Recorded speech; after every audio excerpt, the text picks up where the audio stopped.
السلام علیکم، نئی ویڈیو کے ساتھ آپ کی خدمت میں حاضر ہیں۔ آج کی ویڈیو بڑی اہم ہے۔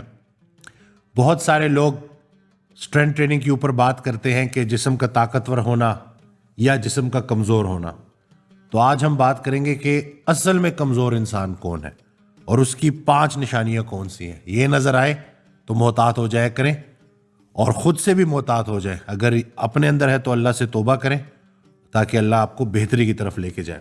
کمزور انسان کی پہلی نشانی، معاف نہیں کرے گا۔ آپ کبھی اس کے ساتھ بیٹھ جائیں تو 5 سال 10 سال پرانا قصہ، کسی کا دیا ہوا دھوکہ، کسی کی ہوئی بری بات وہ یاد کر کے ریپیٹ کرتا رہے گا کہ اس نے میرے ساتھ ایسا کر دیا تو پھر میں نے ایسا کر دیا۔ تو ایسا انسان بڑا کمزور انسان ہوتا ہے، کیونکہ وہ آگے نہیں بڑھ سکتا، وہ اسی نیگیٹیوٹی میں مبتلا رہتا ہے اور اس کے ساتھ بیٹھنے سے آپ کو بھی بڑی نیگیٹیوٹی محسوس ہوتی ہے۔ تو محتاط رہیں، کیونکہ معاف کرنا بہت بڑا عمل ہے۔ معافی مانگنے والا یا معافی دینے والا بڑا دلیر ہوتا ہے، تو جو معاف نہیں کر سکتا وہ بڑا کمزور انسان ہے۔ تو یہ ہے پہلی نشانی۔ دوسری نشانی کمزور انسان کی یہ ہے کہ وہ اپنی غلطی تسلیم نہیں کرتا۔ کبھی کوئی ایسی بات آ جائے، کوئی کانفلکٹ آ جائے تو آپ دیکھیں گے کہ وہ فل زور لگائے گا، اپنی غلطی نہیں مانے گا۔ کسی بھی مسئلے کا جو وجہ ہے نا وہ دوسروں پہ ڈالے گا، خود کو بیچ میں انوالو نہیں کرے گا، جتنا مرضی بھی آپ کر لیں۔ تو یہ انسان بھی بڑا کمزور ہوتا ہے اور یہ انسان بھی آگے گرو نہیں کر سکتا۔ جو انسان غلطی کرے اور فوراً معافی مانگے اور بولے کہ جی واقعی اس میں میری غلطی تھی، مجھ سے کوئی کمی رہ گئی، وہ انسان بہت آگے نکلتا ہے اور اللہ اس کو بڑا نوازتا ہے۔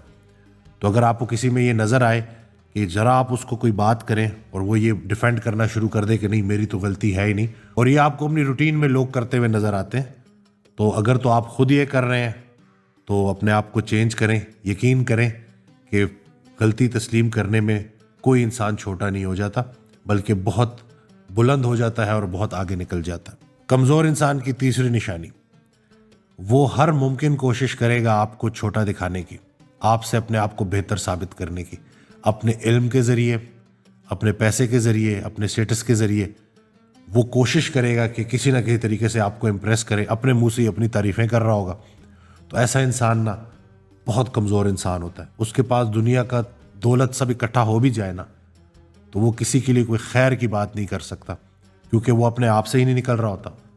کسی انسان کو یہ کہہ دینا کہ آپ اس سے بہتر ہیں تو یہی تکبر میں آتا ہے کہ آپ کو اپنا آپ دوسروں سے بہتر نظر آنا شروع ہو۔ تو ایسا انسان تکبر کی زد میں ہوتا ہے، اور جو تکبر کرتا ہے نا وہ اصل میں بڑا بدقسمت اور بد نصیب ہوتا ہے۔ تو اللہ تعالی ہم سب کو تکبر سے بچائے، اور کوشش یہ کرنی چاہیے کہ اگر اللہ نے آپ کو نواز دیا ہے نا تو اس کو اللہ کی عطائی سمجھیں، اس میں اپنی مرضی شامل کر کے خطا نہ کریں۔ کمزور انسان کی چوتھی نشانی کہ وہ ہر بات کو پرسنل لے لیتا۔ اگر آپ کوئی اس کو سمجھانے کے لیے، اس کی اصلاح کے لیے کوئی بات کریں، مومن کا آئینہ ہے، تو اگر آپ کو اس کی اصلاح کے لیے بات کریں تو وہ فوراً اس کو پرسنل لے لے گا، اور اس کو اتنا بڑا شوق لگے گا، اس کو ایسے لگے گا کہ جیسے یہ برائی میرے اندر موجود ہی نہیں ہے، یہ اس نے کیسے کہہ دیا۔ تو اپنی غلطیوں کا، اپنی کمیوں کا احساس ہونا بھی اللہ کا بڑا انعام ہوتا ہے، تاکہ بندہ ان کو بہتر کر لے، ٹھیک کر لے۔ تو ایسا انسان کہ جس کو آپ نے نیک نیتی کے ساتھ ایک اچھا مشورہ دیا اور وہ پرسنل ہو گیا، تو وہ بڑا کمزور انسان ہے۔ تو کوشش کریں کہ اس کمزوری کو دور کریں۔ دوست وہ ہے جو تم سے تمہاری خامی اور دوسروں سے تمہاری خوبی بیان کرے۔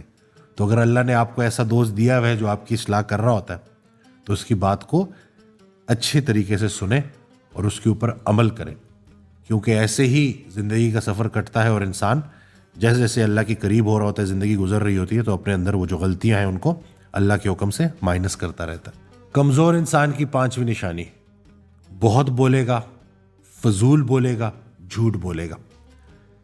حضرت واصف علی واصف رحمۃ اللہ ارشاد فرماتے ہیں، اس کا مفہوم ہے کہ جو انسان بہت زیادہ بولتا ہے نا، وہ سچ اور جھوٹ ملا کے بولتا ہے، مجبوری بن جاتی ہے اس کی، اور پھر کیا ہوتا ہے کہ اس کی زندگی سے برکتیں کم ہونا شروع ہو جاتی ہیں، بلکہ آہستہ آہستہ ختم ہو جاتی ہیں۔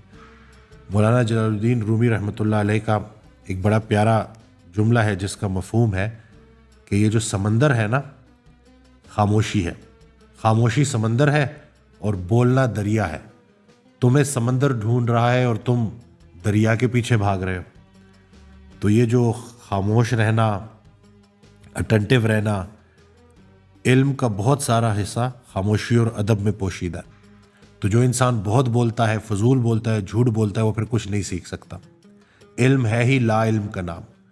تو اگر ایک انسان بہت بولتا ہے تو اس کا مطلب وہ بڑا کمزور انسان ہے اور وہ زیادہ سیکھ نہیں پائے گا۔ تو بولنا اچھی بات ہے، لیکن بولنا جسم کا عمل ہے، نفس کا عمل ہے، خاموشی روح کا عمل ہے۔ تو یہ خاموشی بڑی ضروری ہے، اور اس کو اگر ہم سمجھ لیں نا تو ہم بڑا کچھ سیکھ سکتے ہیں اور اس کے اوپر بڑے اچھے طریقے سے غور و فکر کر کے عمل بھی کر سکتے ہیں اللہ کے حکم سے۔ تو آج کی ویڈیو سے آپ کو پتہ چل گیا کہ کمزور کون ہے اور طاقتور کون ہے۔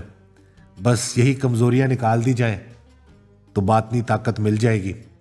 حضرت واصف علی واصف رحمۃ اللہ علیہ سے کسی نے پوچھا کہ باطنی طاقت، باطنی قوت کیا ہوتی ہے؟ ایک تو ظاہری قوت ہے نا، ایک باطنی قوت۔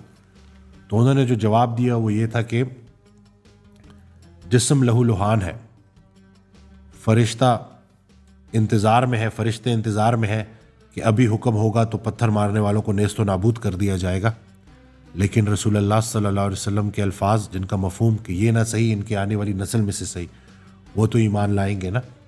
تو باطنی قوت یہ ہے کہ قوت رکھتے ہوئے قوت کا استعمال نہ کیا جائے۔ آپ کو پتہ ہے کہ آپ کسی کو نقصان پہنچا سکتے ہیں، آپ کے پاس یہ طاقت ہے، لیکن آپ نقصان نہ پہنچائے تو یہ اصلی طاقت ہے۔ تو اللہ تعالی ہمیں عمل کرنے کی توفیق دے۔ ویڈیو شیئر کرنا نہ بھولیے گا، دعاؤں میں یاد رکھیے گا، اینڈ یس چینل کو سبسکرائب کرنا نہ بھولیے گا۔